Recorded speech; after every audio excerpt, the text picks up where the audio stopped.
하나님의 말씀 마태복음 23장 16절에서 24절 말씀입니다.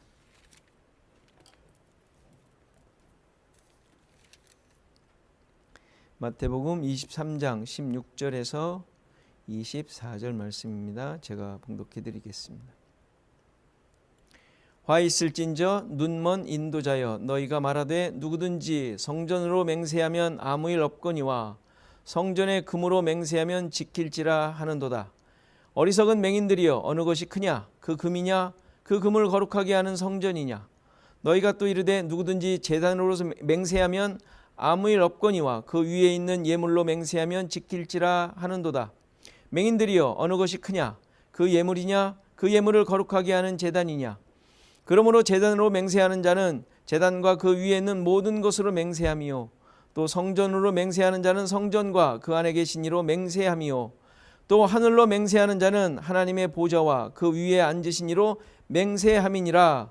화 있을진저 외식하는 서기관들과 바리새인들이여 너희가 박하와 회향과 근체의 11조는 들이되 율법에 더 중한 바 정의와 긍휼과 믿음은 버렸도다. 그러나 이것도 행하고 저것도 버리지 말아야 할지니라. 맹인된 인도자여 하루살이는 걸러내고 낙타는 삼키는도다. 아멘. 오늘 성탄 주일로 지킴입니다. 늘 주님의 오심과 주님의 은혜로 살아가죠. 그러나 시대가 시대이니만큼 우리가 좀 더 이런 기회를 통해서 우리의 믿음의 내용들을 또 우리의 삶의 모습들을 깊이 되돌아보는 시간이 되었으면 좋겠고요. 더 강력하고 든든하게 세워지는 우리 믿음이 되기를 간절히 바랍니다. 우리는 예수님께서 서기관과 바리새인들에게 책망하신 것에 대해 지금 보고 있는데요. 그 내용들을 보면 너무도 당연한 내용들이라고 할 수 있습니다. 책망하신 이유가 뭐였습니까? 그들의 모습이 외식하는 삶이었기 때문에 그래요.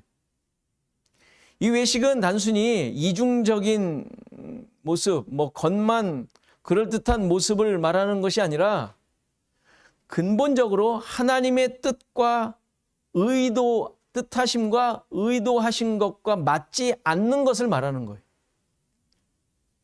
하나님의 뜻은 무엇입니까? 구원을 하나님의 은혜로 베푸시겠다는 거예요. 그런데 바리새인들은 어떻게 하죠? 스스로 자기의 능력을 발휘하여 하나님 앞에서 인정받겠다라는 것이에요. 그러니까 칭찬받겠다는 것이죠. 내가 이렇게 했습니다. 그러니까 이러한 의도나 생각 자체가 바로 위선이고 외식이고 교만이라는 거예요. 은혜를 무시하는 것이죠. 그러니까 왜 무시하는 거예요? 왜 그런 은혜를 무시합니까? 자기의 행위가 또 자기 자신이 자기의 잘남이 드러나지 않기 때문에 그래요. 나의 의가 지금까지 내가 열심으로 해온 것이 돋보이지 않기 때문에 그래요. 부자는 이러한 자들의 대표로 예를 드셨다 그랬어요. 부자는 그 부자라는 존재가 문제가 아니라 스스로 능력이 있고 모든 것을 할 수 있는 존재라는 의미에서 이 부자가 등장한 거예요. 이와 반대되는 존재가 누구였어요? 어린아이, 낙타. 누군가가 이끌어야만 하는 존재예요. 주인이 있어야 하죠. 이들은 주인의 목적대로 이끌림을 받는 존재예요. 이들이 천국에 들어간다고 합니다. 그렇죠. 천국은 어떻게 들어가요? 주님이 땡기니까 가는 거예요. 내가 걸어가는 게 아니라. 그게 천국이 주어지는 거죠. 그러니까 여러 가지 표현을 할 수 있죠. 중요한 건 나의 능력이나 내가 어떻게 해서 갈 수 있는 것이 아니잖아요. 그래야 되잖아요. 성경이 그렇게 천국을 말하고 있잖아요. 아담을 만들어서 야, 내가 너한테 지혜도 줬고 모든 걸 줬는데 한번 이 에덴 동산에 오도록 뭐 해봐. 뭐 이러지 않았잖아요. 그가 눈을 떠서 하나님과 대화하다 보니까 어디예요? 에덴 동산인 거예요. 거기에 누가 있어요? 하나님이 계셨던 거예요. 자기 앞에. 어떤 조건과 이유가 없는 거죠. 낙타가 바늘귀에 들어간다는 말은 스스로 할 수 있는 존재가 아니라 하나님께서 하시겠다는 말씀을 하시는 거예요. 낙타를 누가 바늘귀에 집어넣을 사람이 어디 있겠어요? 또 들어가려고 하는 게 어디 있겠어요? 뭐 말도 안 되는 얘기잖아요. 그 무슨 얘기예요? 말도 안 되는 얘기가 아니라 하나님께서 하시겠다라는 거예요. 인간은 전혀 아무것도 할 수 없다라는 얘기잖아요. 낙타와 바늘귀 낙타 털 조금 늘려나? 그거밖에 못 하잖아요. 아니요, 낙타가 그렇게 말을 잘 들어요? 뽑아서 넣었으면 넣을까? 아니잖아요. 그런 얘기가 아니라 하나님께서 하시겠다는 얘기예요. 이렇게 천국에 들어가기가 힘든 서기관과 바리새인들이 뭘 해요? 인도자가 되겠다는 것이죠. 말이 돼요? 그러니까 뭐라 그래요? 오늘 본문에서 그들을 뭐라 그래요? 눈먼 인도자라 그러니까. 그래서 눈먼 인도자. 그들은 어떻게 했어요? 앞에서 봤듯이 자기도 들어가지도 않고 다른 사람들을 막아요. 눈먼 인도자니까. 그들이 애써서 막겠어요? 아니죠. 애써서 뭘 하는데 눈먼 인도자이기 때문에 다른 사람들을 못 들어가게 하는 것이죠. 잘 가고 있는 자를 끌어들여 딴 데로 가게 하는 거예요. 더 지옥 자식, 2배나 지옥 자식이 되게 하도록 하는 자라고 했으니까요. 그들이 인도하는 방식이 어떻습니까? 오늘 본문에 나온 대로 성전으로 맹세하면 아무 일도 없지만 아무래도 좋지만 지켜도 되고 안 지켜도 되지만 네 마음대로 해도 되지만 성전의 금으로 맹세하면 반드시 지키라라고 가르친다는 것이죠. 그 다음에 18절에서도 제단으로 맹세하면 아무 일도 없는데 네 마음대로 해도 되는데 그 위에 있는 제물로 맹세하면 지켜라. 그 맹세를 지켜라 라고 한다는 것이죠. 무슨 얘기예요? 성전보다 성전의 금이, 제단보다 제단에 있는 제물이 더 중요하다. 그것이 더 구속력이 있다. 라고 지금 가르치고 있다는 것이죠. 그러니까 이러한 가르침이, 이러한 이해가 나온 이유가 뭐겠어요? 성전이나 제단에 대해 제대로 이해하지 못했기 때문에 그래요. 성전이나 제단은 하나님께서 죄인들을 위해 이 땅에, 이 세상에 세우신 하나의 장치예요. 장치. 수단이죠. 영원한 건 아니잖아요. 그들을 용서하시고 긍휼을 베푸시는 하나님의 뜻을 이해하도록 하기 위해서 이 땅에 그 수단으로 잠깐 있게 하신 거예요. 하나님의 뜻을 깨닫도록 하시기 위해서. 그러니까 그러한 것들을 통하여 뭘 하라고요? 하나님의 뜻을 깨달으라고. 너희들 잘해라가 아니라 하나님의 뜻 깨달으라고. 그래서 그곳에서 일어나는 수많은 어떤 과정들, 하나님이 하라는 게 있잖아요. 성전에서 하라는 거, 제단에서 어떻게 하라는 거 쭉 있잖아요. 그러니까 그것을 열심히 함으로 말미암아 어떤 일이 벌어져야 돼요? 하나님의 존재를 깨닫고 내가 누구인지 깨닫고 하나님이 나의 하나님이시군요. 구원자시군요. 나는 죄인이네요. 이런 것들을 깨달으라고 그런 거 모든 구약의 내용들을 주신 거예요. 그거 깨달으라고. 잘하라는 게 아니라 잘하면 뭐예요? 하나님이 없으면 아무 의미 없잖아요. 하나님이 주신 것인데. 그렇잖아요. 그러니까 그 앞에서 열심히 하다 보면 능수능란한 기술자가 되는 게 목적이 아니라 경험자가 되어 가르치는 선배가 되는 것이 아니라 자기가 누구인지 깨닫고 하나님의 은혜가 무엇인지 알고 그 앞에 무릎을 꿇으라는 것이죠. 그 훈련시키기 위하여 성전과 제단을 준 거란 말이에요.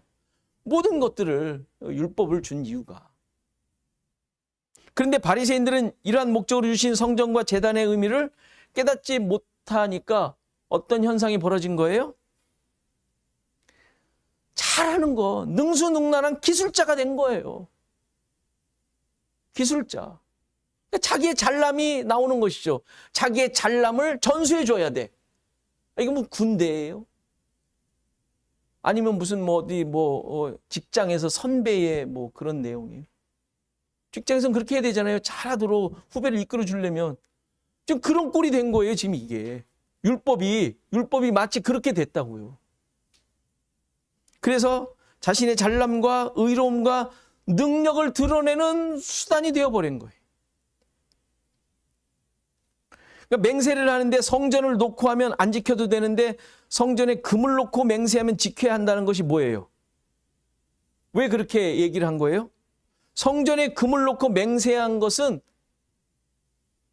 해낼 수가 있어요. 성전은 못 지어도 성전을 지을 수 있는 금은 낼 수 있잖아, 내가. 무슨 얘기인지 알겠어요? 내가 할 수 있잖아요. 금은 가져오라고 할 수 있잖아요. 맹세를 어겼을 경우에. 할 수 있잖아요. 할 수 있는 것으로 시키고 있는 거예요. 제단과 제물도 마찬가지죠. 얼마든지 제물은 가져올 수 있단 말이에요. 이들이 깨닫지 못한 것이 무엇이고 그들이 그래서 저지른 것이 뭐예요? 하나님의 은혜와 긍휼은 전혀 관심이 없고 아랑곳하지도 않고 오직 자신들이 할 수 있는 것, 해야 하는 것, 자랑할 수 있는 것, 능력이 확인되는 것, 거기에 초점을 맞춰 말씀을 가르치고 있었던 것이죠. 정말 눈이 먼 거 아니에요? 아니, 하나님이 주신 건데 하나님은 아랑곳하지도 않아요. 하나님이 의도하신 것은 전혀 생각도 안 하는 것이죠. 돈에 눈이 멀었고 자신의 행위에 눈이 멀었다. 정말 말도 안 되는 그런 교훈을 가르쳤던 것이죠. 의식이 뭐라고요? 거칠애만이 아니라 내가 한 것으로 하나님을 만족시키고 기쁘시게 할 것이라고 생각하는 모든 행위가 외식이에요. 하나님의 백성들이 하나님의 말씀을 조차 열심을 내어 행하는 모든 것들은 어떤 특별한 목적이 있으면 안 된다 그랬죠.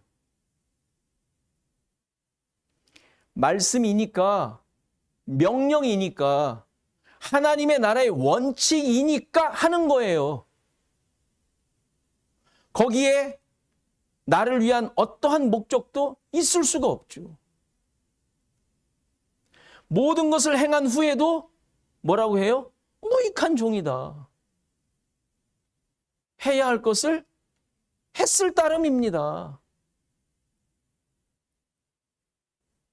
그렇게 고백하는 것이 진짜 하나님 나라 백성들의 모습인 거예요.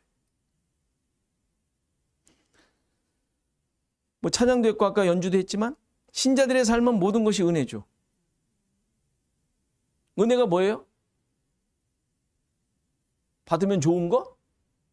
그게 아니라 주면 안 되는데 받을 자격도 없는데 주어진 것이 은혜예요. 그게 신자의 삶이에요. 우리 모두의 삶이죠. 따라서 신자들에게 불평은 불신앙이에요. 하나님을 대항하는 교만함으로부터 나오는 게 불평이죠. 은혜가 확인되지 않고 고백되지 않게 모든 것이 불평인 거죠. 신자들은 모든 것이 은혜라고 고백하는 자들이지 않습니까?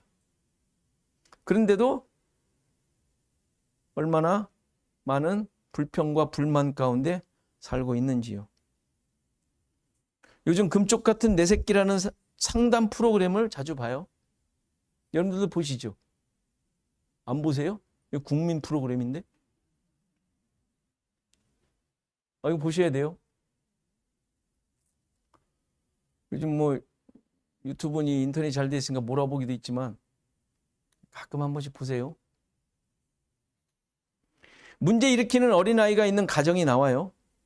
하긴 뭐 거기에 나오니까 얼마나 답답하면 나왔겠어요? 응?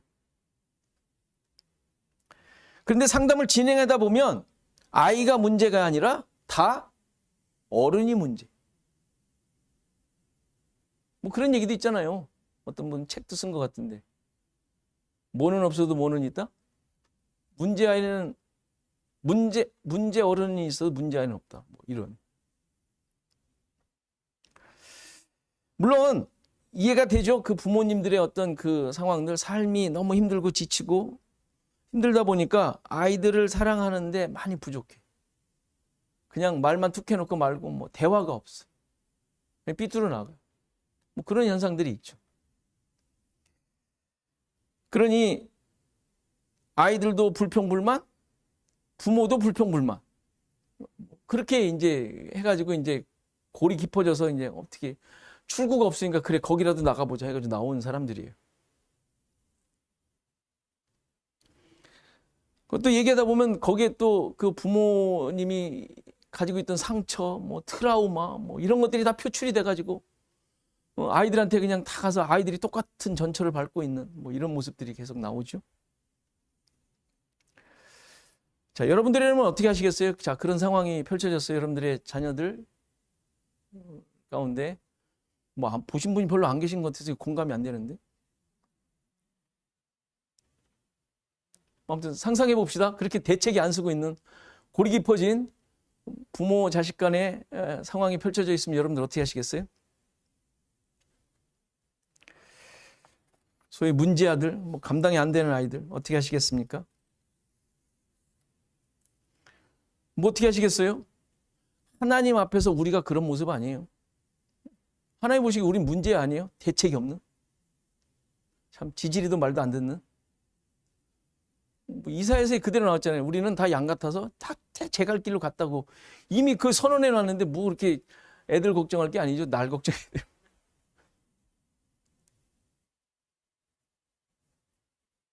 하나님께서 우리를 사랑하시고 은혜를 베푸시고 기다리시듯이 우리 역시 그래야 할 것입니다. 방법이 없어요. 거기서도 다 방법이 없어요. 다 방법이 그거예요. 다가가서 사랑해주고 보듬어 주라는 여러 가지 이제 팁을 좀 주죠. 그런 아이의 성격 지금 이렇게 된 것에 대해서 여러분들이 이렇게 하시면 더 도움이 될 거라 팁을 줘요. 어쨌건 그 아이에게 문제야 말도 안 되는 그 상대방 정말 집에서 없어졌으면 좋겠다고 생각된 그 아이에게 손 내미는 거였어요. 구원의 은혜보다 큰 것은 없죠. 그 은혜로 살아가는 우리들이. 그런 아이들이 혹시 있다면 그 아이를 품어주는 게 구원의 은혜보다 크겠어요? 구원의 은혜를 받았으면 그 정도의 아무것도 아니지 않겠습니까? 가치로 본다면 우리의 실천 능력이 거기에 그렇게 바뀌지도 않고 생각이 잘 안 바뀌어서 잘 안 되는 거지만 뭐 그렇지 않습니까? 우리의 실제 내용이, 삶의 내용이. 그러니까 나 중심으로 생각하면 하나님이 없으면 하나님의 은혜 생각지 않으면 우리는 아무것도 해결이 안 돼. 아무것도 시작도 될 수가 없어요. 그러니까 맹세를 함에 있어서도 기준이 하나님이 아닌 내가 하고 있는 것에 초점이 맞춰져 있으면 바리새인 되는 거예요. 방법이 없어요. 그러니까 나 때문에 다 일어난 거잖아요. 나 때문에. 맹세에 대해서는 이미 앞서 예수님께서 5장에서 말씀해 주셨어요. 산상수훈을 하실 때 맹세하지 말라. 어떻게 하지 말라고요? 도무지 하지 말라. 하늘로도 하지 말라. 하나님의 보좌다. 땅으로도 하지 말라. 하나님의 발등상이다. 예루살렘으로도 하지 말라. 큰 임금의 성이다. 하나님이 계신 곳이다 이거죠. 사람들 다 하던 거거든요. 뭐 일반 사람들 다 하죠. 뭐 하늘, 땅, 뭐 조상, 뭐 모든 게 다 나와. 내 성까지 나와 이제 다 하지 않습니까? 자기를 걸고 그 맹세하는 사람이 있어요. 자기가 지 거예요. 우리는 아니잖아요. 내가 내 게 아니잖아요.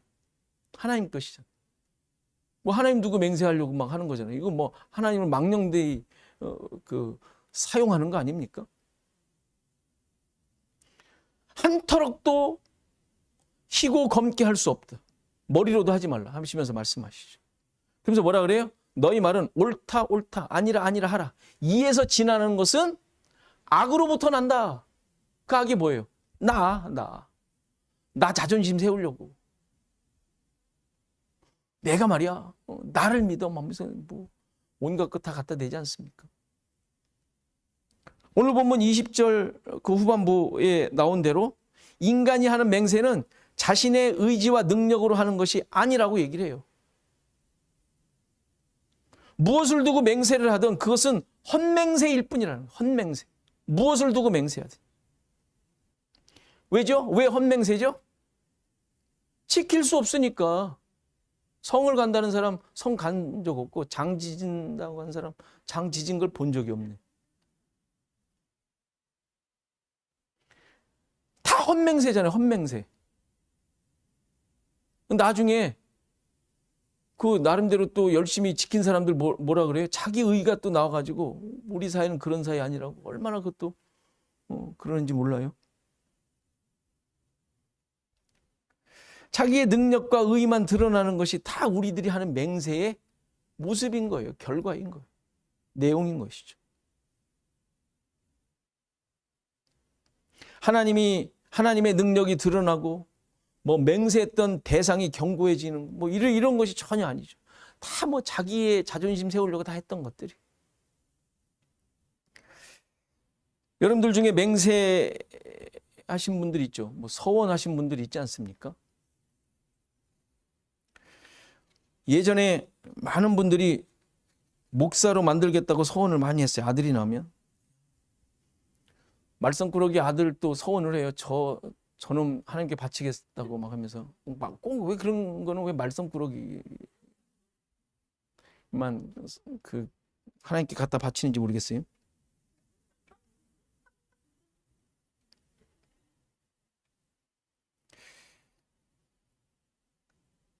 아무튼 서원을 했는데 뭐 그러다가 잊고 살다가 뭐 하는 일이 안 되니까 그 서원을 기억하고 돌아왔다나 어쨌다나. 아니 안 되니까 돌아와. 왜? 처음부터. 그러니까 안 되니까 기억이 났대요. 뭐 그때 기억한 거 기억이 나고 뭐.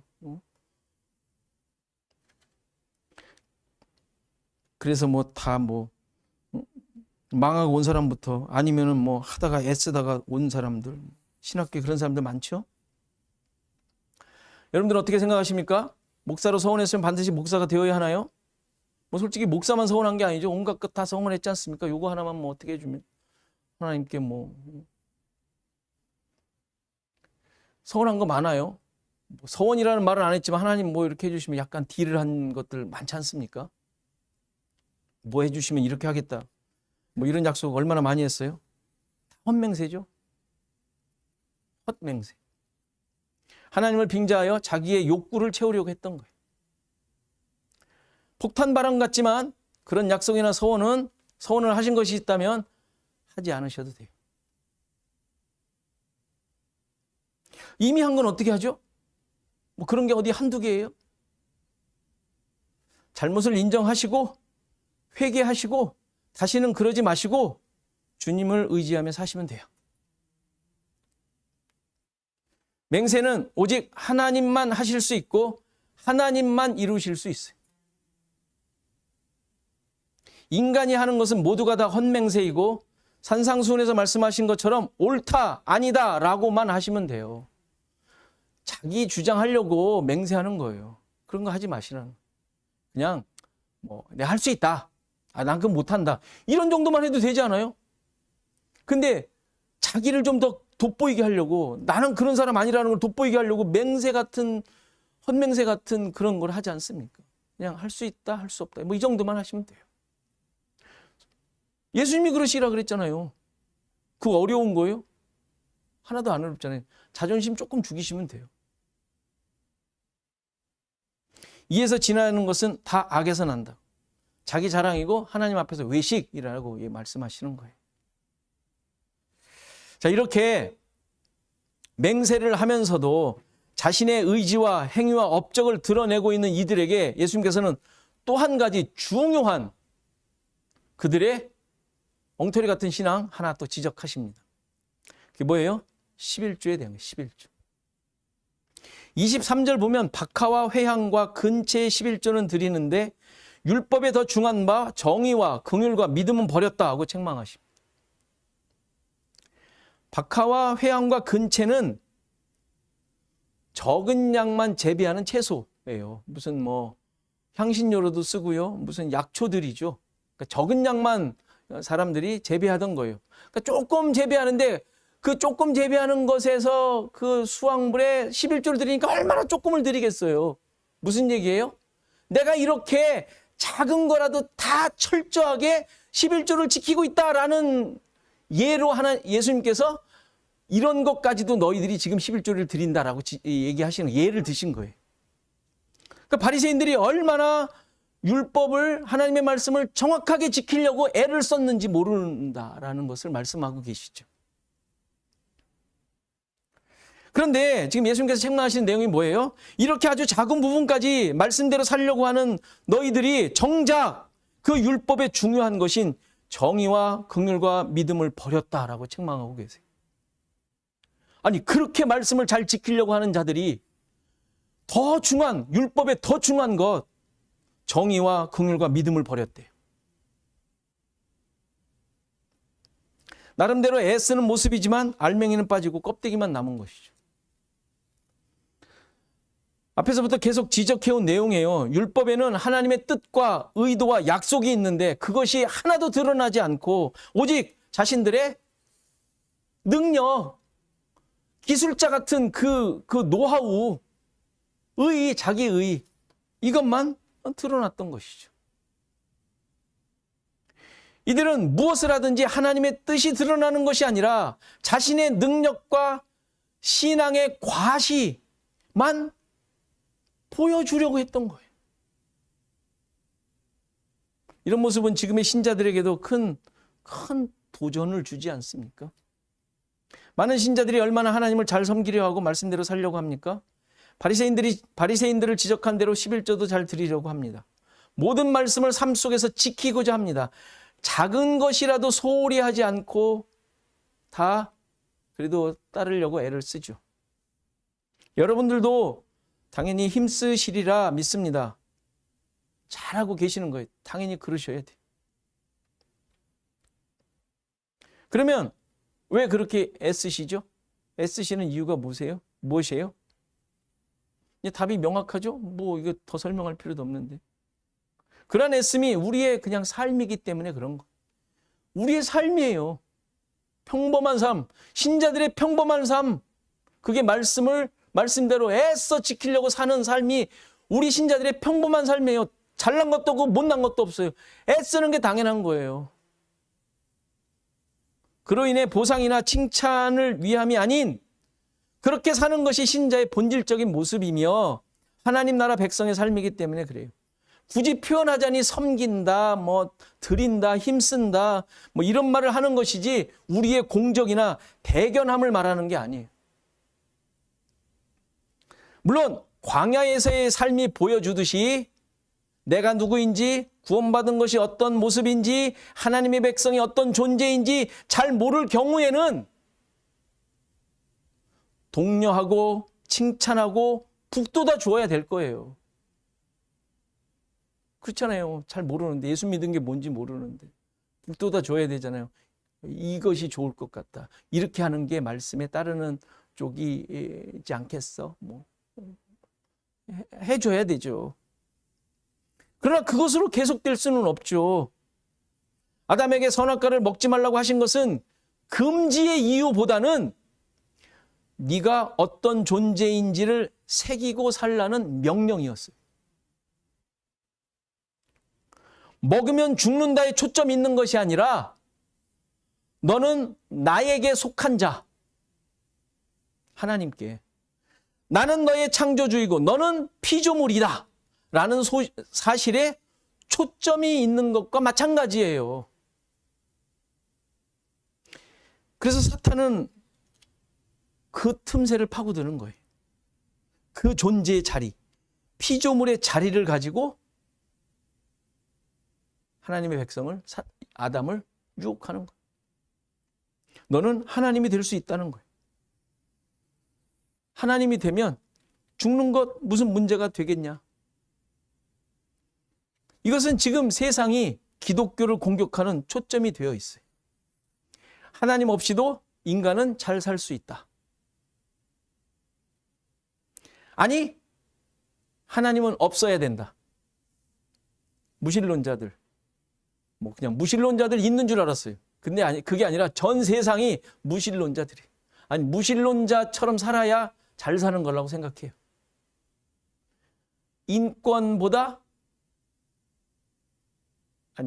인권이 신권보다 더 우위에 있도록 그렇게 생각하도록, 그것이 맞는 것처럼 그렇게 여기도록 하고 있지 않습니까? 인권, 인본주의, 신본주의가 아니라 인본주의. 창조주를 무시하고 스스로 신이 되어 살겠다는 반항이지 않습니까? 선악과를 먹든 안 먹든 모든 결정은 내가 하겠다고 선언을 하는 거예요. 내가 결정하고 행동하는데 어느 누구도 간섭하지 말라는 것이죠. 내 존재 가치는 내가 결정한다. 내가 그렇다면 그런 거다. 이게 지금 이 세상의 기조 아니에요? 기조. 우기고 있고 그대로 따라가고 있는 내용 아니에요? 이러한 경향이 극명하게 표출된 것이 성정체성 문제예요. 내가 남자라고 생각하면 남자예요. 내가 여자라고 생각하면 여자예요. 이도저도 아니라고 생각하면 그런 거예요. 그러지 않습니까?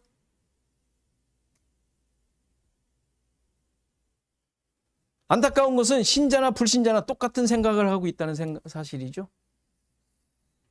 신자는 자신의 존재 가치를 창조주 하나님을 기준으로 고백해야 돼요. 그분이 죄인을 향하여 행하신 은혜와 구원, 즉 예수 그리스도를 통하여 이루신 구속을 기준으로 나의 가치를 확인해야 한다는 말이에요. 박하와 회향과 근체 11조 드리는 것이 왜 잘못됐죠? 이렇게 정확하게 작은 것까지도 하나님의 말씀대로 살고 있다는 것이 왜 잘못된 거예요? 그게 자랑이 되었으니까. 내가 그렇게까지 드리고 있는데. 그렇게 드리고 있으면 된 거 아니냐 이거죠. 자신의 존재 가치가 내가 행하고 있는 것으로, 내가 여기는 것으로 결정이 되는 거예요. 나는 나다. 나는 자연인이다. 그런 프로도 있지만 내가 하고 싶은 대로 하는 것이 이 세상에서는 인정받는 거예요. 나는 나라는 거예요. 나는 남도 아니고 나는 너도 아니고 나는 나다. 나는 나다는 성경에서 많이 나왔죠? 뭐예요? 하나님의 이름이에요. 하나님의 이름. 나는 나다. 이게 뭐예요? 인간이 지금 하나님이 됐다는 얘기예요. 이 세상이. 나 건들지 마라. 나는 나라는 주장은 오직 하나님만 하실 수 있는 선언인데 이 세상이 모두가 다 그러고 있는 거예요. 자, 이렇게 자기 중심으로 생각했던 이들이 잃어버린 것이 뭐였어요? 아까 말씀하신 대로 정의와 긍휼과 믿음이라고 합니다. 정의와 긍휼과 믿음. 자, 보세요. 정의와 긍휼과 믿음은 인간 스스로 만들어낼 수 없는 거예요. 오직 하나님으로부터 주어지는 것이죠. 물론 예수 그리스도로 말미암아 성취된 하나님의 뜻이에요. 십자가로 말미암아 완성된 내용이에요. 정의, 긍휼, 믿음. 그런데 이들이 그것을 버렸다 그랬잖아요. 하나님께서 그것도 율법을 통하여 같이 주셨는데 그걸 버렸어요. 다시 말해서 그들은 예수 그리스도 없이 11조를 드렸던 것이죠. 하나님의 백성으로서 가지는 가치와 기준이 없이 그들의 신앙 행위는 이방적인 이방신앙을 가진 신앙 행위였다라는 말이에요. 11조에 대해서는 다음 주에 제가 자세히 다시 한번 말씀드리겠습니다. 이렇게 자신의 가치와 자리를 기준으로 하나님을 섬기다 보니 하루살이는 걸러내는 모습이었지만 정작 걸러내야 할 낙타는 삼키는 모습이 되었습니다. 뭔가 말씀대로 사는 것 같은데 그들의 진짜 모습은 어땠다는 얘기예요? 하나님을 대항하고 있었다라는 거예요. 이거 엄청난 거 아니에요? 뭐 가만히 보니까 열심히 사는 것 같아요.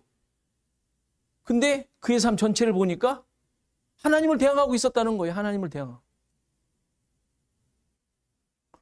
우리 신자들도 실수, 지금도 하고 있는 실수죠. 말씀을 잘 지키려다가 무슨 일이 생겨요? 사랑이 없어지고 긍휼이 없어져요. 그래서 어떻게 돼요? 각박해져요. 그래서 신자들끼리 만나도 기쁨이 넘치는 게 아니라 싸우는 건 똑같아. 그렇잖아요. 서로 모른다 하더라도 신자끼리 만나면 무슨 그 은혜가 팍팍 튕겨야 되잖아요. 은혜가 팍팍 튕기는 게 아니라 인간의 지금까지 살아온 누구나 다 갖고 있는 그 각박함이 팍팍 똑같이 튀긴다는 거. 서로 모르는 사람이 만나면 그리스도 안에서 한 가족됨이 느껴져야 되는데 똑같다라는 것이죠.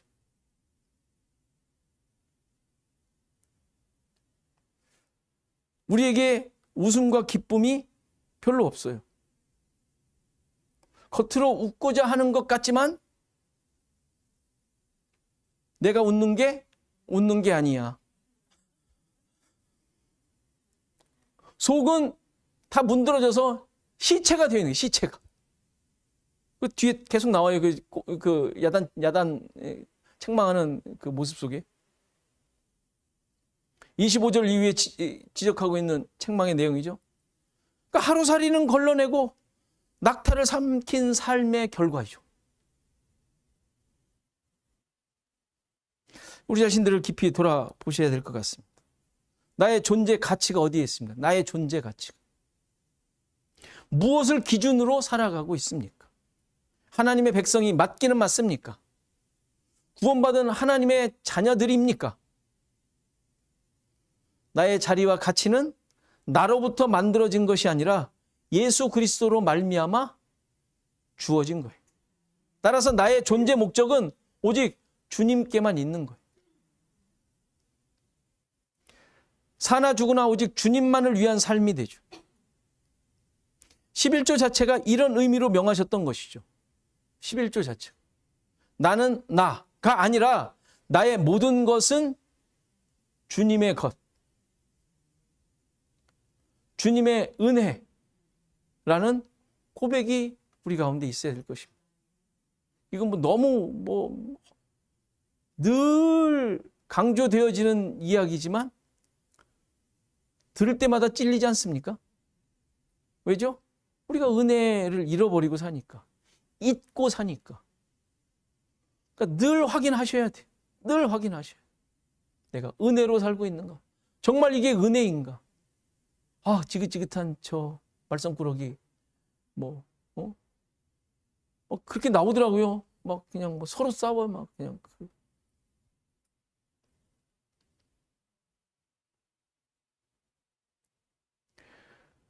근데 그런 모든 것들이 은혜라는 고백을 해내야 되지 않습니까?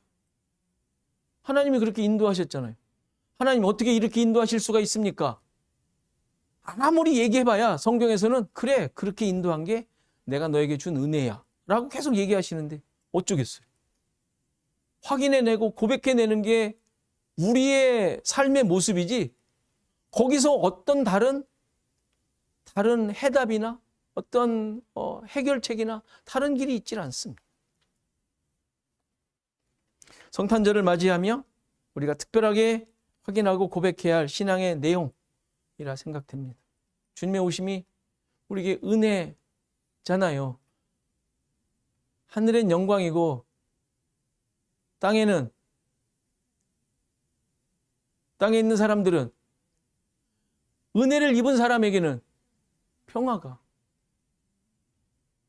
은혜와 평강이 우리 가운데 예수님이 오심으로 주어졌대요. 내가 얻어내거나 찾아내서 무슨 만들어내는 게 아니라 그냥 주어졌답니다. 우리에게, 믿는 자들에게, 하나님의 백성들에게. 나의 모든 것이 주님의 은혜라. 나 된 것 주님의 은혜라. 주님만이 나의 모든 것 되신다.